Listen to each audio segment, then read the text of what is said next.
ಎಲ್ಲ ಘನಮಾನ ಮಹಿಮೆ ನಿಮಗೆ ಸಲ್ಲಲಿ, ಎಲ್ಲ ಸ್ತುತಿ ಸ್ತೋತ್ರ ಕೀರ್ತನೆ ನಿಮಗೆ ಸಲ್ಲಲಿ. ನಾನೇನು ಇಲ್ಲ, ನಾ ಬರಿ ಮಣ್ಣೆ, ನೀನೇ ಯಜಮಾನನು. ನಾನೇನು ಇಲ್ಲ, ನಾ ಬರಿ ಮಣ್ಣೆ, ನೀನೇ ಯಜಮಾನನು. ಓಹೋ ಓಹೋ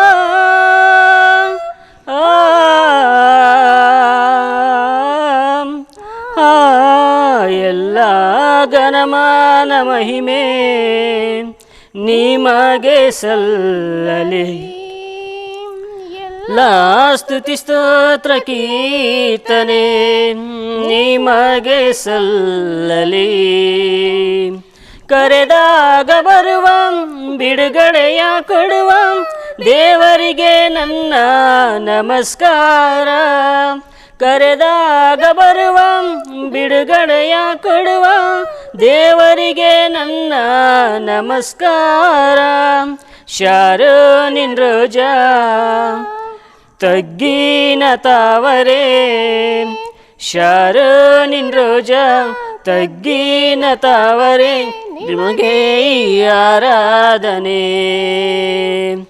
ಎಲ್ಲ ಘನಮಾನ ಮಹಿಮೆ ನಿಮಗೆ ಸಲ್ಲಲಿ.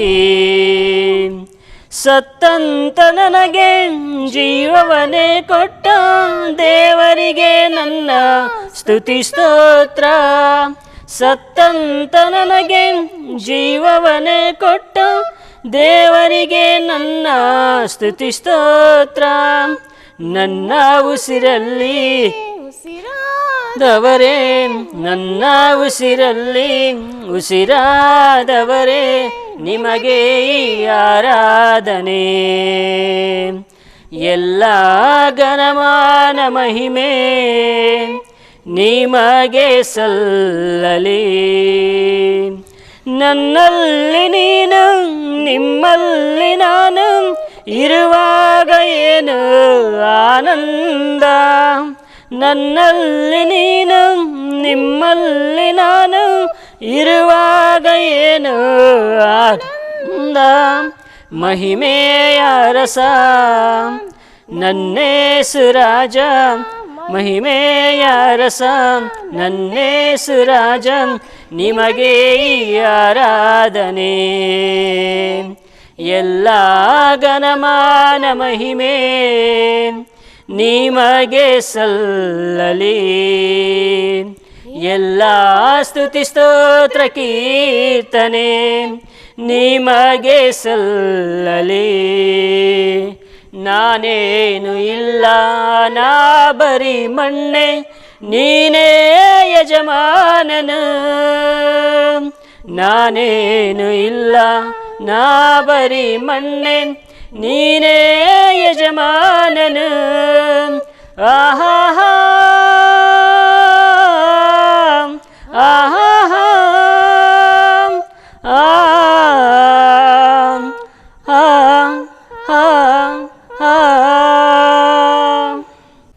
ಕರ್ತನಾದ ಯೇಸು ಕ್ರಿಸ್ತನ ನಾಮದಲ್ಲಿ ನಿಮ್ಮೆಲ್ಲರೂ ಕೂಡ ಶುಭಾಶಯಗಳನ್ನು ತಿಳಿಸುವವನಾಗಿದ್ದೇನೆ. ದೇವರು ಮತ್ತೊಂದು ಸಾರಿ ನಿಮ್ಮನ್ನು ಆಶೀರ್ವದಿಸಲಿ. ಈ ಸಮಯದಲ್ಲಿ ಇದುವರೆಗೆ ವಾಕ್ಯಗಳನ್ನು ಕೇಳ್ತಾ ಬಂದಿದ್ದೀರಿ, ದೇವರಿಗೆ ಸ್ತೋತ್ರ. ಈ ಸಮಯದಲ್ಲಿ ಒಲಿವ ಟಿ ವಿ ಮೂಲಕ ವೀಕ್ಷಿಸುವ ಪ್ರತಿಯೊಬ್ಬ ವೀಕ್ಷಕರು ಕೂಡ ಈ ಸಮಯದಲ್ಲಿ ನಾನು ಶುಭಾಶಯಗಳನ್ನು ತಿಳಿಸುವವನಾಗಿದ್ದೇನೆ. ಕರ್ತನು ನಿಮ್ಮನ್ನು ಆಶೀರ್ವಾದ ಮಾಡಲಿ. ನಾವು ಈ ದಿನದ ವಾಕ್ಯವನ್ನು ಪ್ರಾರಂಭ ಮಾಡುವುದಕ್ಕಿಂತ ಮುಂಚೆ ನಾವೆಲ್ಲರೂ ಕಣ್ಣುಗಳನ್ನು ಮುಚ್ಚಿ ನಾವು ಪ್ರಾರ್ಥನೆ ಮಾಡಿಕೊಳ್ಳೋಣ. ನಮ್ಮನ್ನು ಬಹಳವಾಗಿ ಅತಿಶಯವಾಗಿ ಪ್ರೀತಿಸುವ ಪರಲೋಕದ ತಂದೆಯಾಗಿರುವ ದೇವರೇ, ಈ ಸಮಯಕ್ಕಾಗಿ ನಿನಗೆ ಸ್ತೋತ್ರ. ವಾಕ್ಯ ಕೇಳುವ ನಿನ್ನ ಮಕ್ಕಳನ್ನು ಆಶೀರ್ವಾದ ಮಾಡು ದೇವರೇ. ನಿನ್ನ ವಾಕ್ಯದ ಸತ್ಯಾರ್ಥಗಳನ್ನು ನಮಗೆ ತಿಳಿಯಪಡಿಸಲು ನಾನು ಪ್ರಾರ್ಥಿಸ್ತಾ ಇದ್ದೇನೆ ಸ್ವಾಮಿ. ವಾಕ್ಯ ಕೇಳುವ ಪ್ರತಿಯೊಬ್ಬರು ಅವರ ಜೀವಿತದಲ್ಲಿ ಕರ್ತನೆ ಒಂದು ಬದಲಾವಣೆಯನ್ನು ನಿನ್ನ ಅನುಗ್ರಹಿಸಿಕೊಡಿ ಎಂದು ನಾವು ಪ್ರಾರ್ಥಿಸ್ತದೆ. ವಾಕ್ಯ ಕೇಳುವಾಗ ಅವರ ಜೀವನದಲ್ಲಿ ನೀನು ಕಾರ್ಯ ಮಾಡೆಂದು ಪ್ರಾರ್ಥಿಸ್ತಾ ಇದ್ದೇವೆ. ಅವರ ಜೀವಿತವನ್ನು ನಿನ್ನ ವಾಕ್ಯದ ಮೂಲಕ ಕಟ್ಟಿಕೊಳ್ಳಲಿಕ್ಕೆ ನೀನು ಕೃಪೆ ಮಾಡೆಂದು ನಾವು ಪ್ರಾರ್ಥಿಸುವವರಾಗಿದ್ದೇವೆ. ದೇವ, ಈ ಸಮಯದಲ್ಲಿ ನಾವು ಪ್ರಾರ್ಥಿಸ್ತಾ ಇದ್ದೇವೆ. ನನ್ನ ಮಕ್ಕಳು ಯಾವ ಸಮಸ್ಯೆಗಳಲ್ಲಿದ್ದಾರೋ, ಯಾವ ಅಪಕರ್ತನ ಬಂಧನಗಳಲ್ಲಿದ್ದಾರೋ, ನಿನ್ನ ವಾಕ್ಯ ಕೇಳುವಾಗಲೇ ಅವರ ಜೀವಿತಗಳಲ್ಲಿ ಒಂದು ಬದಲಾವಣೆಯನ್ನು ಅನುಭವಿಸುವಂತೆ ನೀನು ಸಹಾಯ ಮಾಡಬೇಕಾಗಿ ನಾವು ಪ್ರಾರ್ಥಿಸ್ತಾ ಇದ್ದೇವೆ. ಕರ್ತನೆ, ಮುಂದಿನ ವಾಕ್ಯದ ಸಮಯವನ್ನು ಆಶೀರ್ವದಿಸು. ಕೇಳುವ ಪ್ರತಿಯೊಬ್ಬರನ್ನು ಕೂಡ ದೇವ, ಈ ವಾಕ್ಯಗಳ ಮೂಲಕ ಅವರ ಜೀವಿತದಲ್ಲಿ ಒಂದು ಆದರಣೆಯನ್ನು ಉಂಟು ಮಾಡಿದ್ದು ನಾವು ಪ್ರಾರ್ಥಿಸ್ತಾ ಇದ್ದೇವೆ. ನಿನ್ನ ನಾಮಕ್ಕೆ ಮಹಿಮೆ ಉಂಟಾಗಲಿ. ಯೇಸುವಿನ ಪರಿಶುದ್ಧವಾದ ನಾಮದಲ್ಲಿ ಪ್ರಾರ್ಥಿಸಿ ಬೇಡಿ ಹೊಂದಿದ್ದೇವೆ ತಂದೆ, ಆಮೇನ್. ದೇವರ ನಾಮಕ್ಕೆ ಸ್ತೋತ್ರ. ಈ ಬೆಳಗಿನ ಈ ಸಮಯದಲ್ಲಿ ನಾನು ಮಾತನಾಡುವ ಮಾತುಗಳೇನೆಂದರೆ, ಇವತ್ತು ನಾವು ಲೋಕದಲ್ಲಿ ನಾವು ನೋಡ್ತಾ ಇದ್ದೇವೆ, ಎಲ್ಲ ಕಡೆ ಫಾಸ್ಟ್ ನಡೆಯುವಂಥದ್ದನ್ನು, ಫಾಸ್ಟ್ ಯುಗ ಇದು. ಎಲ್ಲ ನಾವು ನೋಡುವಾಗ ಫಾಸ್ಟಾಗಿ ಆಗಬೇಕು, ಏನಾದರೂ ಕೂಡ ಫಾಸ್ಟ್ ಆಗಬೇಕು. ನಿಧಾನ ಇವತ್ತು ಮನುಷ್ಯನಿಗೆ ಇಷ್ಟ ಇಲ್ಲ, ಫಾಸ್ಟಾಗಿ ಆಗಬೇಕು. ಫಾಸ್ಟಾಗಿ ಆದ್ರೇ ಮನುಷ್ಯನಿಗೆ ಸಮಾಧಾನ. ಯಾವುದೋ ಒಂದು ಕೆಲಸ ಆಗಲಿ, ಉದ್ಯೋಗದ ಸ್ಥಳದಲ್ಲಾಗಲಿ, ಬೇರೆ ಎಲ್ಲ ಕಡೆ ಮನುಷ್ಯನು ಫಾಸ್ಟಾಗಿ ಆಗಬೇಕಂತ ಬಯಸ್ತಾ ಇದ್ದಾನೆ. ಆದರೆ ದೇವರ ವಾಕ್ಯದ ಮೂಲಕ ಕೂಡ ಫಾಸ್ಟಾಗಿ ಆಗೋದು ಒಳ್ಳೆಯದು, ಆದರೆ ಅದರ ಜೊತೆಗೆ ಫಾಸ್ಟು ಅಪಾಯ ಕೂಡ ತರುವಂಥದ್ದಾಗಿದೆ ಪ್ರೇರೆ. ಫಾಸ್ಟ್ ಯಾವಾಗ ಆತ್ಮಿಕ ಜೀವನದಲ್ಲಿ ಅದು ಒಳ್ಳೆಯದಲ್ಲ, ಆತ್ಮಿಕ ಬೆಳವಣಿಗೆಗೆ ಒಳ್ಳೆಯದು. ಆದರೆ ಫಾಸ್ಟಾಗಿ ನಾವು ಇದ್ದರೆ ನಮ್ಮ ಜೀವನಕ್ಕೆ ಅದು ಅಪಾಯ ತರುವಂಥದ್ದಾಗಿದೆ ಪ್ರೇರೆ. ನಾವು ನೋಡುವಾಗ ಫಾಸ್ಟ್, FIST, ಈ ಫಾಸ್ಟ್ ಇದರ ಮೇಲೆ ಸ್ವಲ್ಪ ಸಮಯ ನಾವು ವಾಕ್ಯವನ್ನು ಧ್ಯಾನ ಮಾಡಿಕೊಳ್ಳೋಣ ಪ್ರಿಯರೇ.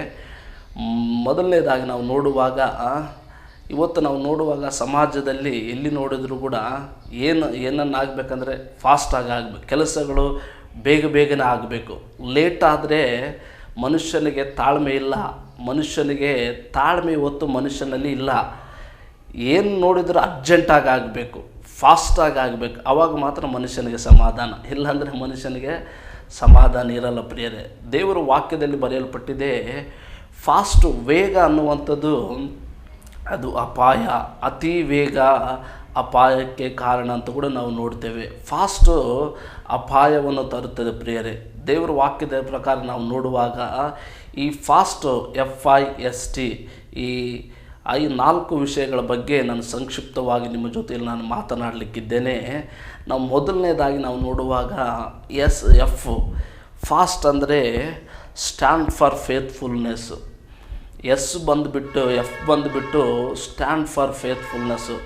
ನಾವು ನಂಬಿಗಸ್ತರಾಗಿ ನಾವು ಇರುವುದು, ಕ್ರಿಸ್ತನಲ್ಲಿ ನಾವು ನಂಬಿಗಸ್ತರಾಗಿರಬೇಕು. ನಾವು ದೇವರ ನಮ್ಮ ಆತ್ಮಿಕ ಜೀವನದಲ್ಲಿ ನಾವು ನಂಬಿಗಸ್ತರಾಗಿರಬೇಕು. ನಾವು ನಂಬಿಗಸ್ತರಾಗಿ ನಾವು ನಿಲ್ಲಬೇಕು. Stand for faithfulness. ನಾವು ನಂಬಿಗಸ್ತಿಕೆ ತುಂಬ ಪ್ರಾಮುಖ್ಯವಾದದ್ದು. ಆತ್ಮಿಕ ಜೀವನದಲ್ಲಿ ನಂಬಿಕೆ ತುಂಬ ಶ್ರೇಷ್ಠವಾದದ್ದು ಪ್ರೇರ. ಅದಕ್ಕೆ ನಾನು ಹೇಳುವ ಮಾತುಗಳೇನೆಂದರೆ, ಫಾಸ್ಟ್, F ಅಂದರೆ ನಾವು ಸ್ಟ್ಯಾಂಡ್ ಫಾರ್ ಫೇತ್ಫುಲ್ನೆಸ್. ನಾವು ನಂಬಿಗಸ್ತರಾಗಿ ಜೀವಿಸಬೇಕು. ನಾವು ನಂಬಿಗಸ್ತರಾಗಿ ದೇವರಿಗೆ ನಂಬಿಗಸ್ತರ ಮಕ್ಕಳಾಗಿ, ನಂಬಿಗಸ್ತ ಸೇವಕರಾಗಿ, ನಂಬಿಗಸ್ತ ವಿಶ್ವಾಸಿಗಳಾಗಿ ನಾವು ಇರಬೇಕು. ಇವತ್ತು ನಾವು ನೋಡುವಾಗ ಈ ನಂಬಿಗಸ್ತರು ದೇವರ ವಿಷಯದಲ್ಲಿ ಬರುವಾಗ ನಂಬಿಕೆಯನ್ನು ಅನೇಕ ಸಾರಿ ನಾವು ಕಳ್ಕೊಳ್ತೇವೆ. ದೇವರ ವಾಕ್ಯದಲ್ಲಿ ಬರೆಯಲ್ಪಟ್ಟಿದೆ, ಮತ್ತಾಯನ ಬರೆಸುವಾರ್ತೆ 25ನೇ ಅಧ್ಯಾಯ 14ನೇ ವಚನದಲ್ಲಿ ಒಂದು ಮಾತು ಬರೆಯಲ್ಪಟ್ಟಿದೆ. ಮತ್ತಾಯನ ಬರೆಸುವಾರ್ತೆ 25ನೇ ಅಧ್ಯಾಯ 14ನೇ ವಚನ, ದೇಶಾಂತರಕ್ಕೆ ಹೋಗುವ ಒಬ್ಬ ಮನುಷ್ಯನು ತನ್ನ ಆಳುಗಳನ್ನು ಕರೆದು ಅವರಿಗೆ ತನ್ನ ಆಸ್ತಿಯನ್ನು ಒಪ್ಪಿಸಿಕೊಟ್ಟಿರುವಂಥದ್ದು. ಒಬ್ಬನಿಗೆ 5 ತಲಾಂತು, ಒಬ್ಬನಿಗೆ 2 ತಲಾಂತು, ಒಬ್ಬನಿಗೆ 1 ತಲಾಂತು, ಹೀಗೆ ಅವನವನ ಸಾಮರ್ಥ್ಯದ ಪ್ರಕಾರ ಕೊಟ್ಟು ಬೇರೊಂದು ದೇಶಕ್ಕೆ ಹೋದನು ಎಂಬುದಾಗಿ ನಾವು ನೋಡ್ತೇವೆ. ನಾವು ಒಬ್ಬ ಮನುಷ್ಯನು ಕೆಲವು ತಲಾಂತುಗಳನ್ನು ಅಲ್ಲಿ ಇರುವಂಥ ಜನರಿಗೆ ಕೊಡುವುದನ್ನು, ಒಬ್ಬರಿಗೆ 5, ಒಬ್ಬರಿಗೆ 2 ತಲಾಂತುಗಳು, ಒಬ್ಬರಿಗೆ 1 ತಲಾಂತು ಕೊಡುವುದನ್ನು ನಾವು ನೋಡ್ತೇವೆ. ನಾವು ನೋಡುವಾಗ ಆ ಒಬ್ಬ ಮನುಷ್ಯನ ಒಂದು ಉದ್ದೇಶ ಏನಂದರೆ, ನಾನು ಬೇರೆ ದೇಶಕ್ಕೆ ಹೋಗ್ತಾ ಇದ್ದೇನೆ, ನಾನು ಈ ತಲಾಂತುಗಳನ್ನು ನಿಮ್ಮ ಕೈಯಲ್ಲಿ ಕೊಟ್ಟು ಹೋಗ್ತೇನೆ, ಆದರೆ ನಾನು ತಿರುಗಿ ಬರೋವರೆಗೆ ನೀವು ನಂಬಿಗಸ್ತರಾಗಿ, ನಾನು ಕೊಟ್ಟಿರುವುದನ್ನು ನೀವು ನಂಬಿಗಸ್ತರಾಗಿ ನೀವು ಕೆಲಸ ಮಾಡಬೇಕು ಎಂಬುದಾಗಿ ಆ ಮನುಷ್ಯನು, ಅದರ ಹಿಂದೆ ಇರುವಂಥ ಉದ್ದೇಶ. ಅಲ್ಲಿ ನಾವು ನೋಡ್ತೇವೆ 5 ಕೊಟ್ಟಿರುವಂಥ ತಲಾಂತುಗಳು ಹೊಂದಿರುವಂಥ ವ್ಯಕ್ತಿ ಅದನ್ನು ವ್ಯಾಪಾರಕ್ಕೆ ಹಾಕಿ ಅದನ್ನು ಡಬಲ್ ಮಾಡಿದನು, ಅಂದರೆ ಅದನ್ನು 10 ಪಟ್ಟು ಮಾಡಿದನು, 5 10 ಮಾಡಿದನು. 2 ಹೊಂದಿರುವಂಥ ತಲಾಂತುಗಳು ಹೊಂದಿರುವಂಥ ಮನುಷ್ಯನು ಅದನ್ನು ವ್ಯಾಪಾರಕ್ಕೆ ಹಾಕಿ ಅದನ್ನು 4 ತಲಾಂತುಗಳು ಮಾಡಿದನು. 1 ತಗೊಂಡಿರುವಂಥ ಒಬ್ಬ ವ್ಯಕ್ತಿ, ಆ ವ್ಯಕ್ತಿಯನ್ನು ನಾವು ನೋಡ್ತೇವೆ, ಆ ತಲಾಂತನ್ನು ಆತನು ವ್ಯಾಪಾರಕ್ಕೆ ಹಾಕಲಿಲ್ಲ, ಆತನು ತನ್ನಲ್ಲೇ ಇಟ್ಟುಕೊಂಡು ಅದನ್ನು ಊನಿಟ್ಟನು ಎಂಬುದಾಗಿ ದೇವರ ವಾಕ್ಯದಲ್ಲಿ ಬರೆಯಲ್ಪಟ್ಟಿದೆ ಪ್ರಿಯರೇ. ಅದನ್ನು ಉಪಯೋಗಿಸಿಕೊಂಡಿಲ್ಲ.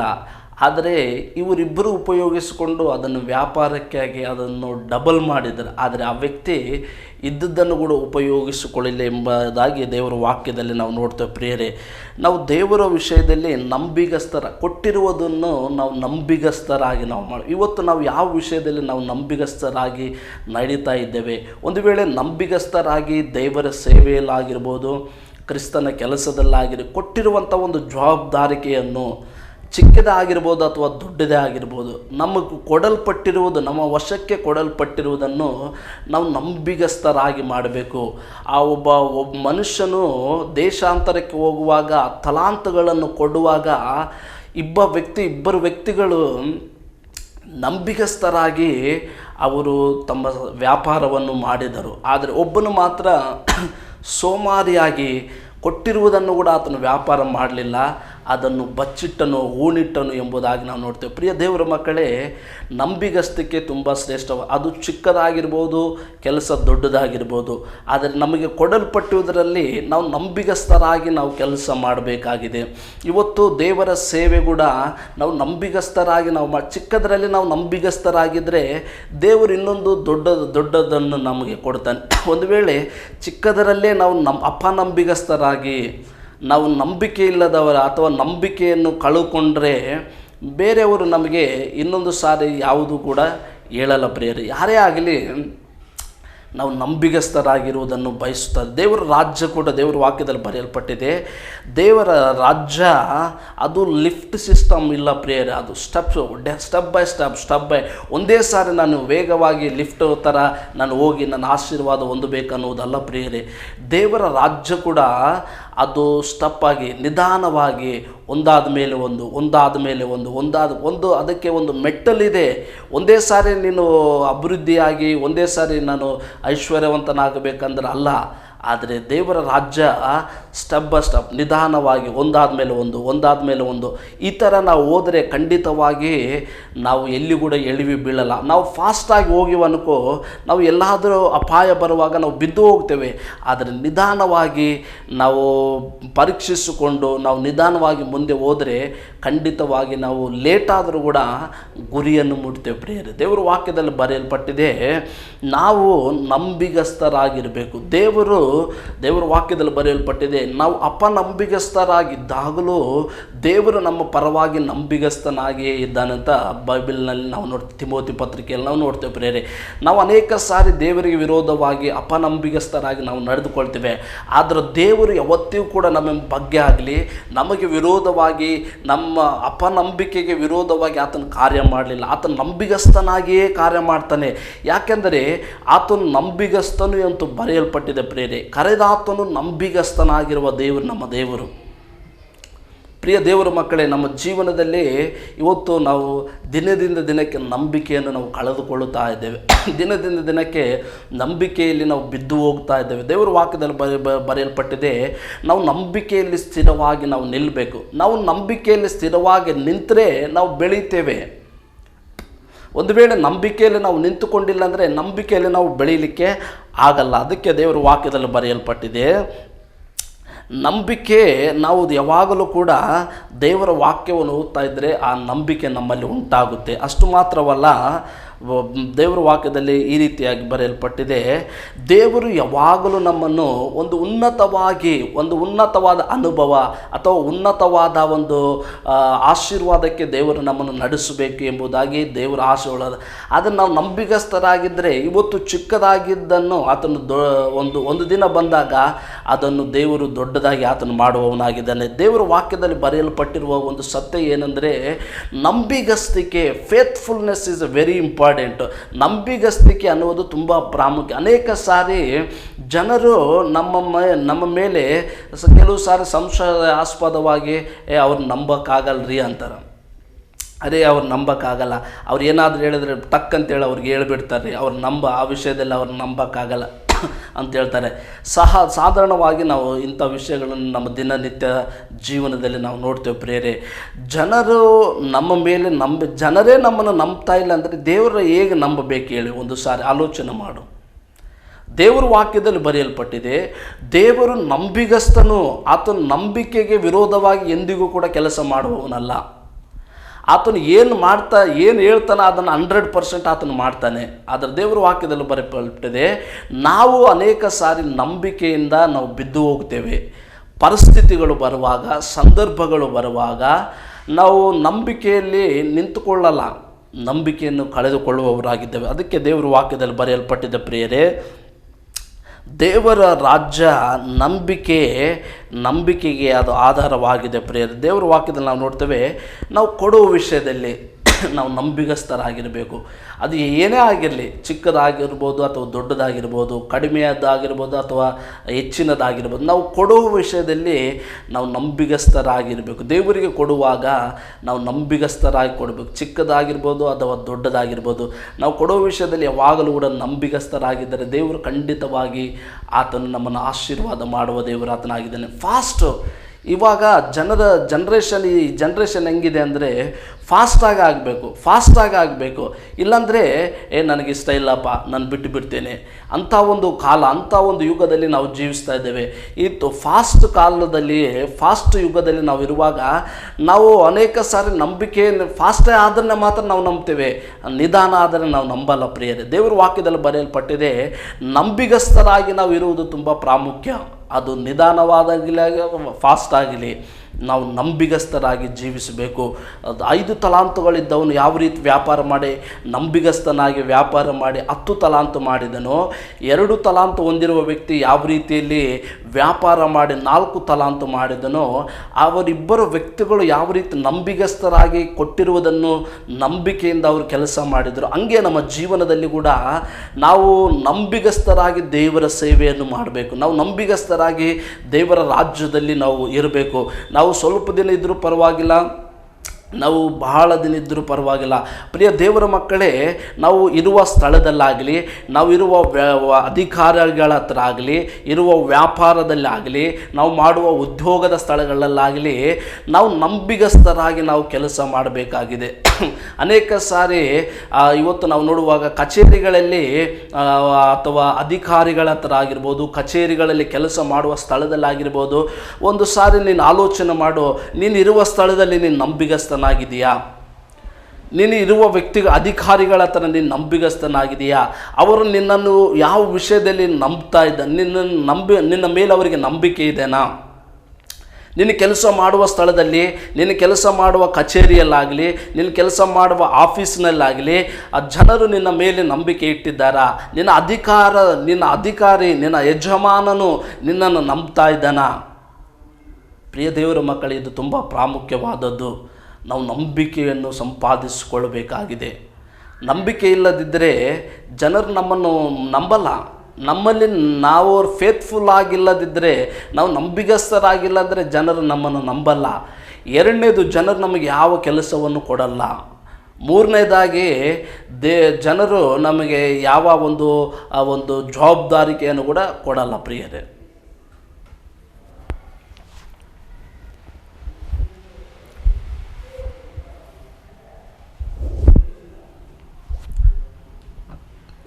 ಅದಕ್ಕೆ ನಾವು ನಂಬಿಗಸ್ತರಾಗಿ ಇರಬೇಕು. ನಂಬಿಗಸ್ತರಾಗಿದ್ದರೆ ದೇವರು ಖಂಡಿತವಾಗಿ ಇವತ್ತಿಲ್ಲ ನಾಳೆ ಆತ ನಮ್ಮನ್ನು ಮೇಲೆ ಕೆತ್ತುವವನಾಗಿದ್ದಾನೆ. ಪ್ರಿಯ ದೇವರ ಮಕ್ಕಳೇ, ದೇವರ ರಾಜ್ಯದಲ್ಲಿ ನಂಬಿಗಸ್ತಿಕೆ ತುಂಬ ಪ್ರಾಮುಖ್ಯ. ನಾನು 3 ವಿಷಯಗಳನ್ನು ಹೇಳಿದೆ. ಮೊದಲು, ದೇವರ ರಾಜ್ಯ ಲಿಫ್ಟ್ ಸಿಸ್ಟಮ್ ಅಲ್ಲ, ಅದು ಸ್ಟೆಪ್ಸ್ ಸಿಸ್ಟಮ್. ನಿಧಾನವಾಗಿ ಸ್ಟೆಪ್ ಬೈ ಸ್ಟೆಪ್ ಹೋದರೆ ಖಂಡಿತವಾಗಿ ನಾವು ದೇವರ ರಾಜ್ಯದಲ್ಲಿ ಸ್ಥಿರವಾಗಿ ನಿಂತುಕೊಳ್ಳಲಿಕ್ಕೆ ಸಾಧ್ಯ. ಎರಡನೇದು, ದೇವರು ನಮ್ಮನ್ನು ಇದ್ದ ಸ್ಥಳದಲ್ಲೇ ಇರಲಿಕ್ಕೆ ಬಿಡಲ್ಲ. ಆತನ ಒಂದು ಉನ್ನತವಾದ ಸ್ಥಳಕ್ಕೆ, ಒಂದು ಉನ್ನತ ಆಶೀರ್ವಾದ ಅನುಭವಕ್ಕೆ ದೇವರು ನಮ್ಮನ್ನು ಕರೆದುಕೊಂಡು ಹೋಗಬೇಕು. ನಿನ್ನ ಇದ್ದ ಸ್ಥಳದಲ್ಲೇ ದೇವರು ನಿನ್ನನ್ನು ಬಿಡಲ್ಲ. ಮೂರನೇದಾಗಿ ನಾವು ನೋಡುವಾಗ, ನಾವು ಕೊಡುವ ವಿಷಯದಲ್ಲಿ ನಾವು ನಂಬಿಗಸ್ತರಾಗಿರಬೇಕು. ದೇವರಿಗೆ ಕೊಡುವ ವಿಷಯದಲ್ಲಿ, ಸೇವಕರಿಗೆ ಕೊಡುವ ವಿಷಯದಲ್ಲಿ, ನಾವು ಯಾರಿಗೆ ಏನೇ ಕೊಡುವ ವಿಷಯದಲ್ಲಿ ನಾವು ನಂಬಿಗಸ್ತರಾಗಿದ್ದರೆ ಖಂಡಿತ ದೇವರು ನಮ್ಮನ್ನು ಆಶೀರ್ವಾದ ಮಾಡುವವನಾಗಿದ್ದಾನೆ. 4ನೇದಾಗಿ, ನಾವು ಚರ್ಚೆಗೆ ನಂಬಿಗಸ್ತರಾಗಿ ಇರಬೇಕು. ನಾವು ಹೋಗುವ ಸಭೆಗಳಲ್ಲಿ, ಪ್ರಿಯ ದೇವರ ಮಕ್ಕಳೇ, ಇವತ್ತು ಆಲೋಚನೆ ಮಾಡು. ನೀನು ಹೋಗುವ ಸಭೆ ಅದು ಯಾವುದೇ ಆಗಿರ್ಬೋದು, ಆದರೆ ನೀನು ಹೋಗುವ ಸಭೆಯಲ್ಲಿ ನೀನು ನಂಬಿಗಸ್ತನಾಗಿದೆಯಾ? ನಿನ್ನ ಸಭಾ ಪಾಲಕನಿಗೆ ನೀನು ನಂಬಿಗಸ್ತನಾಗಿದೆಯಾ? ಯಾವ ವಿಷಯದಲ್ಲಿ ನಂಬಿಗಸ್ತನಾಗಿದೆ? ಒಂದು ಸಾರಿ ಆಲೋಚನೆ ಮಾಡು. ಚರ್ಚಿಗೆ ಕ್ರಮವಾಗಿ ಹೋಗ್ತಾ ಇದೆಯಾ? ನಂಬಿಗಸ್ತನಾಗಿ ಪ್ರತಿ ಭಾನುವಾರ ದೇವರ ಆರಾಧನೆ ಮಾಡಬೇಕಪ್ಪ, ದೇವರ ದಿನ ಇದು, ದೇವರ ಸನ್ನಿಧಾನಕ್ಕೆ ಹೋಗಲೇಬೇಕು ಅಂತ ನೀನು ನಂಬಿಗಸ್ತನಾಗಿ ನೀನು ದೇವರ ಸನ್ನಿಧಾನದಲ್ಲಿ ಪ್ರತಿ ಭಾನುವಾರ ಹೋಗ್ತಾ ಇದೆಯಾ? ಆರಾಧನೆ ಸಭೆ ಸೇವೆಯಲ್ಲಿ ನೀನು ನಂಬಿಗಸ್ತನಾಗಿ ನೀನು ಪಾಲುಗಾರನಾಗ್ತಾ ಇದೆಯಾ? ಸಭೆ ಸೇವೆ ಮಾಡುವಾಗ, ಅದು ಸೇವೆ ಅನ್ನುವಾಗ ಅದು ಚಿಕ್ಕದಾಗಿರಲಿ ದೊಡ್ಡದಾಗಿರಲಿ, ಅದು ಸಭಾ ಸೇವೆಯಲ್ಲಿ ನೀನು ನಂಬಿಗಸ್ತನಾಗಿದೆಯಾ? ನಿನ್ನ ಸೇವಕನಿಗೆ ನೀನು ಒಂದು ಸಾರಿ ಆಲೋಚನೆ ಮಾಡು. ಪ್ರಿಯ ದೇವರ ಮಗನೇ, ಇವತ್ತು ನೀನು ತೀರ್ಮಾನ ಮಾಡು. ಒಂದು ವೇಳೆ ನಿನ್ನ ಜೀವನದಲ್ಲಿ ಎಲ್ಲಿ ನಂಬಿಗಸ್ತಕ್ಕೆ ನೀನು ಕಳೆದುಕೊಂಡಿದೆಯೋ, ಇವತ್ತು ನೀನು ತೀರ್ಮಾನ ಮಾಡು. ದೇವರ ಸನ್ನಿಧಾನದಲ್ಲಿ ಚರ್ಚಿಗೆ ಹೋಗುವ ವಿಷಯದಲ್ಲಿ ನಂಬಿಗಸ್ತರಾಗಿ, ಪ್ರಾರ್ಥನೆ ಮಾಡುವ ವಿಷಯದಲ್ಲಿ ಚಿಕ್ಕದರಲ್ಲಿ ನೀನು ನಂಬಿಗಸ್ತನಾಗಿದ್ದರೆ ದೇವರು ಖಂಡಿತವಾಗಿ ಒಂದಿಲ್ಲ ಒಂದು ದಿನ ನಿನ್ನನ್ನು ಆತನು ಆಶೀರ್ವಾದ ಮಾಡಿ ಇನ್ನೊಂದು ಅನುಭವಕ್ಕೆ ತರ್ತಾನೆ. ಪ್ರಿಯರೇ, ಎಫ್ ಅಂದರೆ ಸ್ಟ್ಯಾಂಡ್ ಫಾರ್ ಫೇತ್ಫುಲ್ನೆಸ್. ನಾವು ಕ್ರಿಸ್ತನಿಗಾಗಿ ನಂಬಿಗಸ್ತರಾಗಿ ನಾವು ನಿಲ್ಲುವುದು. ಎರಡನೇದಾಗಿ ನಾವು ನೋಡುವಾಗ, ಸ್ಟ್ಯಾಂಡ್ ಫಾರ್ ಅವೈಲಬಿಲಿಟಿ. ನಾವು ಯಾವಾಗಲೂ ಅನುಕೂಲವಾಗಿರಬೇಕು, ಸೇವೆಗೆ ಅನುಕೂಲವಾಗಿರಬೇಕು, ಸಭೆಗೆ ಅನುಕೂಲವಾಗಿರಬೇಕು. ನಾವು ಅವೈಲಬಿಲಿಟಿ, ನಾವು ಯಾವಾಗಲೂ ಲಭ್ಯವಾಗಿರಬೇಕು. ದೇವರ ಸೇವಕರಿಗಾಗಲಿ, ಸಭೆಗಾಗಲಿ, ಸಮಾಜಕ್ಕಾಗಲಿ ನಾವು ಯಾವಾಗಲೂ ಕೂಡ ಲಭ್ಯವಾಗಿರಬೇಕು. ಜನರಿಗೆ ಲಭ್ಯವಾಗಿದ್ದರೆ ಜನರು ನಮ್ಮ ಹತ್ರ ಬರ್ತಾರೆ. ಒಂದು ವೇಳೆ ನಾವು ಲಭ್ಯವಾಗಿಲ್ಲ ಅಂದರೆ ಜನ ನಮ್ಮನ್ನು ಹಚ್ಚಿಕೊಳ್ಳಲ್ಲ, ನಮ್ಮ ಹತ್ರ ಬರಲ್ಲ. ಹಾಗೆ ದೇವರ ಸೇವೆ ಕೂಡ ಹಾಗೆ ಪ್ರಿಯರೇ, ಕ್ರಿಸ್ತನ ರಾಜ್ಯ ಕೂಡ ಹಾಗೆ. ದೇವರ ರಾಜ್ಯದಲ್ಲಿ ಯಾವಾಗಲೂ ನಾವು ಲಭ್ಯವಾಗಿರಬೇಕು, ಜನರಿಗೆ ಲಭ್ಯವಾಗಿರಬೇಕು. ನಿನ್ನ ಸೇವಕನಿಗೆ ನೀನು ಲಭ್ಯವಾಗಿದೆಯಾ? ನೀನು ಆರಾಧನೆ ಮಾಡುವ ನಿನ್ನ ಸಭೆಗೆ ನೀನು ಯಾವಾಗಲೂ ಲಭ್ಯವಾಗಿದೆಯಾ? ಲಭ್ಯವಾಗಿರುವುದಂದರೆ ನೀನು ಸೇವಕರು ಏನಾದರೂ ಕರೆದರೆ ಸೇವೆ ವಿಷಯದಲ್ಲಿ ನೀನು ಎಸ್ ಅನ್ನುವ ರೀತಿಯಲ್ಲಿ ನೀನಿದೆಯಾ? ಅಥವಾ ಏನಾದರೂ ಕಾರಣಗಳು ಹೇಳಿ ತಪ್ಪಿಸಿಕೊಳ್ಳುವ ಸ್ವಭಾವ ನಿನ್ನಲ್ಲಿದೆಯಾ? ಒಂದು ಸಾರಿ ಆಲೋಚನೆ ಮಾಡು. ಪ್ರಿಯ ದೇವರ ಮಕ್ಕಳೇ, ಇವತ್ತು ಅನೇಕ ಸಾರಿ ಸಭೆಗಳಲ್ಲಿ ನಾವು ನೋಡುವಾಗ ಜನರು ಲಭ್ಯರಾಗಿಲ್ಲ. ಏನೋ ಒಂದು ಕಾರಣ ಹೇಳಿ, ಏನೋ ಒಂದು ರೀಸನ್ ಹೇಳಿ ಅಲ್ಲಿಂದ ತಪ್ಪಿಸಿಕೊಳ್ಳುವುದನ್ನು ನಾವು ನೋಡ್ತೇವೆ. ಪ್ರಿಯ, ಅದು ದೇವರ ವಾಕ್ಯದಲ್ಲಿ ಬರೆಯಲ್ಪಟ್ಟಿದೆ. ನಾವು ಯಾವಾಗಲೂ ದೇವರಿಗೆ ಸೇವೆಗಾಗಲಿ ದೇವರ ರಾಜ್ಯದಲ್ಲಿ ನಾವು ಲಭ್ಯವಾಗಿರಬೇಕು. ಅದೇ ದೇವರು ಬಯಸುವವನಾಗಿದ್ದಾನೆ. ಫಾಸ್ಟ್ ಅಂದರೆ for stand for faithfulness, for stand for availability. ನಾವು ಕ್ರಿಸ್ತನಿಗಾಗಿ ಲಭ್ಯವಾಗಿರಬೇಕು. ನಾವು ದೇವರ ರಾಜ್ಯಕ್ಕಾಗಿ ನಾವು ಲಭ್ಯವಾಗಿರಬೇಕು. ಪ್ರಾರ್ಥನೆಗೆ ನಾವು ಲಭ್ಯರಾಗಿರಬೇಕು. ಯಾವಾಗ ನೋಡಿದ್ರೆ ಯಾಕೆ ಬ್ರದರ್ ಪ್ರಾರ್ಥನೆಗೆ ಬಂದಿಲ್ಲ ಅಂದರೆ ಏನೋ ಒಂದು ಕಾರಣಗಳು ಹೇಳುವುದಲ್ಲ. ನಾವು ನಾವು ಭಾನುವಾರ ನಿನ್ನ ಸಭೆಯಲ್ಲಿ ಏನು ಚಟುವಟಿಕೆ ನಡೀತದೆ ಅಂತ ಮೊದಲೇ ಪ್ರಕಟಣೆ ಮಾಡುವಾಗ ಆ ಸಮಯಕ್ಕೆ ನಿನ್ನ ಲಭ್ಯತೆಯನ್ನು ನೀನು ಅವೈಲೇಬಲ್ ಆಗಿರಬೇಕು, ನೀನು ಲಭ್ಯನಾಗಿರಬೇಕು. ಆ ಸಮಯ ಬರುವಾಗ ಏನೋ ಕಾರಣಗಳು ಹೇಳಿ ತಪ್ಪಿಸಿಕೊಳ್ಳೋದಲ್ಲ. ಪ್ರಿಯ ದೇವರ ಮಗನೇ, ಒಂದು ವೇಳೆ ಇಂಥ ಸ್ವಭಾವ ನಿನ್ನಲ್ಲಿರುವುದಾದರೆ ವಾಕ್ಯ ಕೇಳುವ ಪ್ರತಿಯೊಬ್ಬರೂ ಕ್ರಿಸ್ತನಿಗೆ ಲಭ್ಯವಾಗಿರುವಂತೆ ನೀನು ನೋಡಿಕೋ. ಇವತ್ತು ನೀನು ದೇವರಿಗೆ ಆಗಲಿ, ದೇವರ ಸೇವಕನಿಗಾಗಲಿ, ಸಭೆಗಾಗಲಿ 3 ವಿಷಯಗಳನ್ನು ನಡೆದೆ.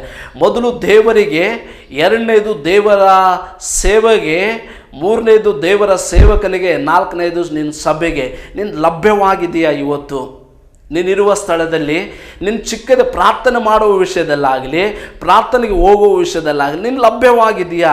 ನಿನ್ನ ಅನುಕೂಲವಾಗಿದೆಯಾ? ದೇವರು ವಾಕ್ಯ ಹೇಳ್ತದೆ, ಅಪೊಸ್ತಲನಾಗಿರುವಂಥ ಪೌಲನು ತಿಮೋತಿಗೆ ಹೇಳ್ತಾನೆ, ನೀನು ಅನುಕೂಲದಲ್ಲಿಯೂ ಅನಾನುಕೂಲದಲ್ಲಿಯೂ ಸುವಾರ್ತೆಯನ್ನು ಸಾರು ಎಂಬುದಾಗಿ. ಅನುಕೂಲ ಇದ್ದಾಗ, ಕಂಫರ್ಟ್ ಇದ್ದಾಗ ಮಾತ್ರ ನಾವು ಹೋಗೋದಲ್ಲ. ಅನುಕೂಲ ಇದ್ದರೂ ಮಾಡಬೇಕು, ಅನುಕೂಲ ಇಲ್ಲಂದ್ರೂ ಮಾಡಬೇಕು. ಸೇವೆ ಅಂದರೆ ಒಂದು ಜವಾಬ್ದಾರಿಕೆ ಪ್ರಿಯರೇ. ಅದಕ್ಕೆ ದೇವರ ವಾಕ್ಯದಲ್ಲಿ ಬರೆಯಲ್ಪಟ್ಟಿದೆ, ನಾವು ರಾಜ್ಯದಲ್ಲಿ ಯಾವಾಗಲೂ ನಾವು ಲಭ್ಯವಾಗಿರಬೇಕು. ಮೂರನೇದಾಗಿ ಸ್ಟ್ಯಾಂಡ್ ಫಾರ್ ಸಬ್ಮಿಷನ್. ನಾವು ಕ್ರಿಸ್ತನಿಗೆ ಅಧೀನರಾಗಿರಬೇಕು, ಸೇವೆಗೆ ಅಧೀನರಾಗಿರಬೇಕು, ಸೇವಕನಿಗೆ ಅಧೀನ. ನೀನು ಯಾವ ವಿಷಯದಲ್ಲಿ ಇವತ್ತು ಅಧೀನನಾಗ್ತಾ ಇದ್ದಿ? ನಿನ್ನ ಜೀವನದಲ್ಲಿ ಯಾವ ಭಾಗದಲ್ಲಿ ನೀನು ಸಂಪೂರ್ಣವಾಗಿ ಇನ್ನೂ ಅಧೀನನಾಗ್ತಾ ಇಲ್ಲ? ಒಂದು ಸಾರಿ ಆಲೋಚನೆ ಮಾಡು. ಪ್ರಾರ್ಥನೆಗೆ ನಿನ್ನನ್ನು ನೀನು ಅಧೀನ ಮಾಡಿಕೊಳ್ತಾ ಇದೆಯಾ? ಸೇವೆಗೆ ನಿನ್ನನ್ನು ನೀನು ಅಧೀನ ಮಾಡಿಕೊಳ್ತಾ ಇದೆಯಾ? ನೀನು ಇರುವ ಸ್ಥಳದಲ್ಲಿ ನಿನ್ನ ಯಜಮಾನರಿಗಾಗಲಿ, ನಿನ್ನ ಅಧಿಕಾರಿಗಳಾಗಲಿ ನಿನ್ನ ಅಧೀನನಾಗಿ ಜೀವಿಸ್ತಾ ಇದೆಯಾ? ಹೇಳಿದ್ದನ್ನು ನಂಬಿಗಸ್ತನಾಗಿ ನೀನು ಮಾಡ್ತಾ ಇದೆಯಾ? ಒಬೀಡಿಯಂಟಿ ಆಗಿ ನೀನು ಅಧೀನನಾಗ್ತಾ ಇದೆಯಾ? ಒಂದು ಸಾರಿ ಆಲೋಚನೆ ಮಾಡು. ಪ್ರಿಯ ದೇವರ ಮಕ್ಕಳೇ, ಕ್ರೈಸ್ತರಾಗಿರುವಂಥ ನಾವು, ವಿಶ್ವಾಸಿಗಳೆನಿಸಿಕೊಂಡಿರುವಂಥ ನಾವು, ನಮ್ಮಲ್ಲಿ ಅಧೀನತೆ, ತಗ್ಗಿಸಿಕೊಳ್ಳುವ ದೀನ ಭಾವ ನಮ್ಮಲ್ಲಿ ಇಲ್ಲದಿದ್ದರೆ ಏನು ಪ್ರಯೋಜನ? ನಾವು ಎಷ್ಟು ಪ್ರಾರ್ಥನೆ ಮಾಡಿದ್ರು, ಎಷ್ಟು ವಾಕ್ಯ ಓದಿದರೆ ನಮ್ಮಲ್ಲಿ ದೀನತೆ ಇಲ್ಲ ಅಂದರೆ ಏನು? ಅಧೀನನಾಗುವ ಮನಸ್ಸು, ವಿಧೇಯತೆ ಆಗುವ ಮನಸ್ಸು ನಮ್ಮಲ್ಲಿ ಇಲ್ಲದಿದ್ದರೆ ಏನು ಪ್ರಯೋಜನ? ಪ್ರಿಯ ದೇವರ ಮಕ್ಕಳೇ, ದೇವರ ವಾಕ್ಯದ ಮೂಲಕ ದೇವರು ನಮ್ಮನ್ನು ಎಚ್ಚರಿಸುವುದೇನೆಂದರೆ, ನಾವು ಕ್ರಿಸ್ತನಿಗೆ, ದೇವರ ಸೇವಕರಿಗೆ ನಾವು ಯಾವಾಗಲೂ ಅಧೀನರಾಗಿರಬೇಕು. ನಾವು ಅಧೀನರಾಗಿದ್ದರೆ ಖಂಡಿತವಾಗಿ ದೇವರು ನಮ್ಮನ್ನು ಆಶೀರ್ವದಿಸುವವನಾಗಿದ್ದಾನೆ. ನಾಲ್ಕನೇದಾಗಿ ನಾವು ನೋಡುವಾಗ ಟಿ ಸ್ಟ್ಯಾಂಡ್ ಫಾರ್ ಟ್ರೂತ್ಫುಲ್. ನಾವು ಸತ್ಯವಾಗಿರಬೇಕು.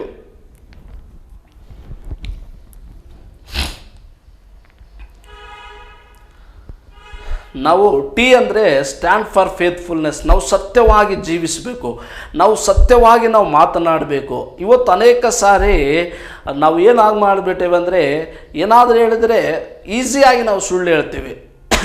ಸುಳ್ಳು ಹೇಳುವುದು ಇವತ್ತು ಮನುಷ್ಯನಿಗೆ ಕಷ್ಟ ಇಲ್ಲ, ಸುಳ್ಳು ಹೇಳುವುದು ಈಸಿ ಆಗಿಬಿಟ್ಟಿದೆ. ಏನಾದರೂ ಹೇಳ್ಬೇಕಂದ್ರೆ ಅವನು ಬಾಯಿಂದ ಸರಳವಾಗಿ ಹೇಳ್ಬಿಡ್ತಾನೆ. ಹೇಳಿದ ಮೇಲೆ ಪಶ್ಚಾತ್ತಾಪ ಪಡುವುದಲ್ಲ ಪ್ರಿಯರೇ. ನಾವು ಹೇಳೋದಕ್ಕಿಂತ ಮುಂಚೆ ಆಲೋಚಿಸಿ ನಾವು ಮಾತನಾಡಬೇಕಾಗಿದೆ, ಸತ್ಯವನ್ನು ನಾವು ಮಾತನಾಡಬೇಕಾಗಿದೆ. ದೇವರ ಸನ್ನಿಧಾನದಲ್ಲಿ, ದೇವರ ವಾಕ್ಯದಲ್ಲಿ ಬರೆಯಲ್ಪಟ್ಟಿದೆ, ನಾವು ಸತ್ಯವಂತರಾಗಿ ನಾವು ಜೀವಿಸಬೇಕಾಗಿದೆ. ಕೀರ್ತನೆ 15ನೇ ಅಧ್ಯಾಯ ಒಂದು ಮಾತು ಓದಿಕೊಳ್ಳೋಣ.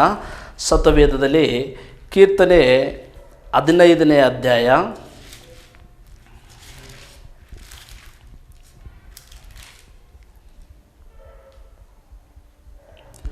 2ನೇ ವಚನ ಈ ರೀತಿಯಾಗಿ ಬರೆಯಲ್ಪಟ್ಟಿದೆ, ಅವನು ಸಜ್ಜನನು, ನೀತಿವಂತನು, ಮನಪೂರ್ವಕವಾಗಿ ಸತ್ಯವಚನವನ್ನಾಡುವವನು ಆಗಿರಬೇಕು.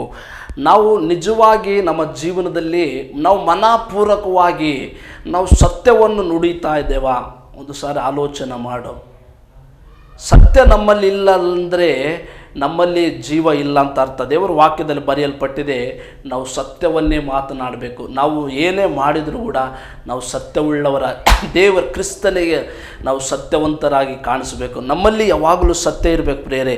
ಇವತ್ತು ಸಾಧಾರಣವಾಗಿ ನಾವು ಸಮಾಜದಲ್ಲಿ ನಾವು ನೋಡುವಾಗ ಯಾರೇ ಆಗಲಿ, ಕ್ರೈಸ್ತರಾಗಲಿ, ವಿಶ್ವಾಸಿಗಳಾಗಲಿ, ಬಾಯಿ ತೆರೆದರೆ ಇವತ್ತು ನಾವು ಮಾತನಾಡುವಂಥ ಭಾಷೆ, ನಾವು ಮಾತನಾಡುವಂಥ ವಿಧಾನ, ನಾವು ಮಾತನಾಡುವಂಥ ಮಾತುಗಳು ಸತ್ಯವಾಗಿದೆನಾ? ಒಂದು ಸಾರಿ ಆಲೋಚನೆ ಮಾಡು. ನಾವು ಜನರಿಗೆ ಸತ್ಯವಾಗಿ ನಾವು ಕಾಣಿಸಿಕೊಳ್ತಾ ಇದ್ದೇವಾ? ನಂಬಿಗಸ್ತರಾಗಿ ನಾವು ಕಾಣಿಸ್ಕೊಳ್ತಾ ಇದ್ದೇವಾ? ಪ್ರಿಯ ದೇವರ ಮಕ್ಕಳೇ, ವಾಕ್ಯ ಕೇಳುವ ಪ್ರತಿಯೊಬ್ಬರು ಕೂಡ ನಾವು ಏನೇ ಮಾಡಿದರೂ ಕೂಡ ಸತ್ಯವನ್ನು ಮಾತನಾಡಲಿಕ್ಕೆ, ಸತ್ಯವನ್ನೇ ಮಾಡಲಿಕ್ಕೆ ನಾವು ತೀರ್ಮಾನ ಸತ್ಯ ಮಾಡಲಿಕ್ಕೆ ಧೈರ್ಯ ಬೇಕಾಗಿಲ್ಲ.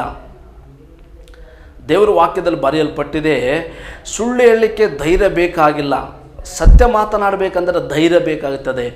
ಸುಳ್ಳು ಹೇಳಬೇಕಂದ್ರೆ ಧಾರಾಳವಾಗಿ ನಾವು ಸರಳವಾಗಿ ಮಾತನಾಡ್ತೇವೆ. ಆದರೆ ಸತ್ಯ ಮಾತನಾಡಬೇಕಂದ್ರೆ ಧೈರ್ಯ ಬೇಕಾಗುತ್ತೆ. ಸತ್ಯ ಮಾತನಾಡಬೇಕಂದ್ರೆ ಆಲೋಚನೆ ಮಾಡಬೇಕಾಗುತ್ತೆ. ಸತ್ಯ ಮಾತನಾಡುವವನು ಯಾವತ್ತಿಗೂ ಸ್ಥಿರವಾಗಿರುತ್ತಾನೆ. ಮನಪೂರ್ವಕವಾಗಿ ಸತ್ಯವಚನವನ್ನು ಆಡುವವರಾಗಿರಬೇಕು. ನಾವು ನಮ್ಮ ಜೀವನದಲ್ಲಿ ನಾವು ಯಾರೇ ಮುಂದೆ ಆಗಲಿ ನಾವು ಸತ್ಯವನ್ನು ಮಾತನಾಡಿದರೆ ಖಂಡಿತವಾಗಿ ಅವರು ನಮ್ಮನ್ನು ಮೆಚ್ಚಿಕೊಂಡು ನಮ್ಮನ್ನು ದೇವರು ಕೂಡ ಹಾಗೆ ಪ್ರಿಯರು. ನಮ್ಮ ಜೀವನದಲ್ಲಿ ಸತ್ಯವನ್ನು ಇದ್ದರೆ ಖಂಡಿತವಾಗಿ ನಮ್ಮ ಅಭಿವೃದ್ಧಿ ಚಿಕ್ಕದಾಗಿದ್ದರೂ ಕೂಡ ಅದು ಅಭಿವೃದ್ಧಿ, ಅದು ಆಶೀರ್ವಾದ ದೊಡ್ಡದಾಗಿ ಆತನು ಮಾಡುವವನಾಗಿದ್ದಾನೆ. ನಾನು ಹೇಳುವುದೇನೆಂದರೆ ನಾವು ಯಾವಾಗಲೂ ಕೂಡ ದೇವರಿಗೆ ನಾವು ಲಭ್ಯವಾಗಿರೋಣ ಪ್ರಿಯರೇ.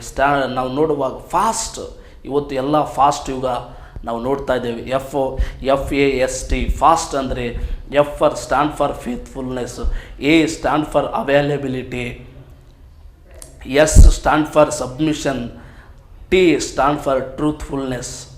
ನಾವು ಈ ವಿಷಯದಲ್ಲಿ ನಾವು ನಂಬಿಗಸ್ತರಾಗಿ, ನಾವು ದೇವರಿಗೆ ಲಭ್ಯವಾಗಿ, ನಾವು ದೇವರಿಗೆ ಅಧೀನರಾಗಿ, ನಾವು ದೇವರ ರಾಜ್ಯದಲ್ಲಿ ಸತ್ಯವನ್ನು ಹೇಳುವುದಕ್ಕಾಗಿ ಇವತ್ತು ನಾವು ಸಿದ್ಧರಾಗಿದ್ದೇವೆ. ಒಂದು ಸಾರಿ ಆಲೋಚನೆ ಮಾಡು, ತೀರ್ಮಾನ ಮಾಡಿಕೊ ಪ್ರಿಯ ದೇವರ ಮಗನ. ಇರುವ ಸ್ಥಳದಲ್ಲಿ ಒಂದು ಸಾರಿ ಈ 4 ವಿಷಯಗಳನ್ನು ಬಗ್ಗೆ ನೀನು ಧ್ಯಾನ ಮಾಡು. ಈ 4 ವಿಷಯಗಳ ಬಗ್ಗೆ ನೀನು ತೀರ್ಮಾನ ಮಾಡು. ಕಣ್ಣುಗಳನ್ನು ಮುಚ್ಚಿ ನಾವು ಪ್ರಾರ್ಥನೆ ಮಾಡೋಣ. ವಾಕ್ಯ ಕೇಳುವ ಪ್ರತಿಯೊಬ್ಬರು ನಾವು ಈ ವಾಕ್ಯ ಕೇಳಿರುವ ವಾಕ್ಯಕ್ಕೆ ಅನುಗುಣವಾಗಿ ನಮ್ಮ ಜೀವಿತಗಳನ್ನು ನಾವು ಸಮರ್ಪಣೆ ಮಾಡಿಕೊಳ್ಳೋಣ. ಕರ್ತನಾದ ಯೇಸುವೇ ನಿನಗೆ ಸ್ತೋತ್ರ. ವಾಕ್ಯ ಕೇಳುವ ಪ್ರತಿಯೊಬ್ಬರನ್ನು ಆಶೀರ್ವದಿಸು ದೇವ. ನಿನ್ನ ವಾಕ್ಯದಲ್ಲಿ ನಾವು ಇದುವರೆಗೆ ನಾವು ಧ್ಯಾನ ಮಾಡ್ತಾ ಇದ್ದೇವೆ ಸ್ವಾಮಿ. ಇವತ್ತು ಫಾಸ್ಟ್ ಯುಗದಲ್ಲಿ ನಾವು ಜೀವಿಸ್ತಾ ಇದ್ದೇವೆ. ಎಲ್ಲಿ ನೋಡಿದ್ರೆ ಫಾಸ್ಟ್ ಅನ್ನೋದನ್ನು ನಾವು ನೋಡ್ತಾ ಇದ್ದೇವಪ್ಪ. ಈ ಫಾಸ್ಟ್ ವಿಷಯದಲ್ಲಿ ನಾವು ನೋಡುವಾಗ ಸತ್ಯವೇದದಲ್ಲಿ ಅನೇಕ ಸತ್ಯಗಳನ್ನು ನಾವು ಕೇಳ್ತಾ ಇದ್ದೇವೆ. F ಅಂದರೆ ಸ್ಟ್ಯಾಂಡ್ ಫಾರ್ ಫೇತ್ಫುಲ್ನೆಸ್, ನಾವು ಯಾವಾಗಲೂ ಕ್ರಿಸ್ತನಿಗೆ ನಂಬಿಗಸ್ತರಾಗಿರಬೇಕು. A ಅಂದರೆ ಸ್ಟ್ಯಾಂಡ್ ಫಾರ್ ಅವೈಲಬಿಲಿಟಿ, ನಾವು ಕ್ರಿಸ್ತನಿಗೆ ಯಾವಾಗಲೂ ಲಭ್ಯವಾಗಿರಬೇಕು. S ಅಂದರೆ ಸ್ಟ್ಯಾಂಡ್ ಫಾರ್ ಸಬ್ಮಿಷನ್, ನಾವು ಯಾವಾಗಲೂ ಕ್ರಿಸ್ತನಿಗೆ, ನಾವು ದೇವರ ರಾಜ್ಯಕ್ಕೆ ನಾವು ಅಧೀನರಾಗಿರಬೇಕು. T ಅಂದರೆ ಸ್ಟ್ಯಾಂಡ್ ಫಾರ್ ಟ್ರೂತ್ಫುಲ್ನೆಸ್, ನಾವು ಸತ್ಯವಂತರಾಗಿ ನಾವು ಜೀವಿಸಬೇಕೆಂಬುದಾಗಿ ಇವತ್ತು ನಮ್ಮೊಟ್ಟಿಗೆ ನೀನು ಮಾತನಾಡಿದಪ್ಪ. ಯಾವ ವಿಷಯದಲ್ಲಿ ನಮ್ಮನ್ನು ನಾವು ಸರಿಪಡಿಸಿಕೊಳ್ಳಬೇಕೋ ಆ ವಿಷಯದಲ್ಲಿ ಸರಿಪಡಿಸಿಕೊಂಡು ನಿನ್ನ ರಾಜ್ಯಕ್ಕಾಗಿ ಬಾಳುವಂತೆ, ಇನ್ನೂ ಹೆಚ್ಚು ಆತ್ಮಿಕ ಜೀವನದಲ್ಲಿ ಬೆಳೆಯುವಂತೆ ನಮಗೆ ಸಹಾಯ ಮಾಡಬೇಕಾಗಿ ಪ್ರಾರ್ಥಿಸ್ತಾ ಇದ್ದೇವೆ. ವಾಕ್ಯ ಕೇಳುವ ಪ್ರತಿಯೊಬ್ಬರನ್ನು ನಿನ್ನ ಆಶೀರ್ವದಿಸು. ಯೇಸುವಿನ ಪರಿಶುದ್ಧವಾದ ನಾಮದಲ್ಲಿ ಪ್ರಾರ್ಥಿಸಿ ಬೇಡುವಂತಿದ್ದೇವೆ ತಂದೆ. ಆಮೇನ್. God bless you. ದೇವರು ನಿಮ್ಮನ್ನು ಆಶೀರ್ವದಿಸಲಿ.